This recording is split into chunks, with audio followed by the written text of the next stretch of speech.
Казвам се Марко, от Хърватия, Сплита, Маце, нали?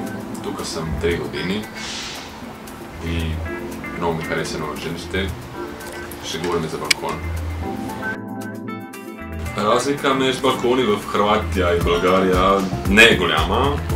Може да единствено в крайбрежие в Хърватия имаш си гледка на море, тук си имаш гледка на София, нали? Пак е хубаво, но също.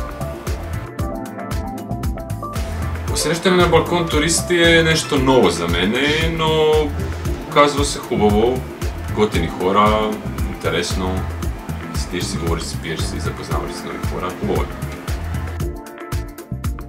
Домът е место за спокойствие и хубав балкон, koji si imam tu и кеф се на него.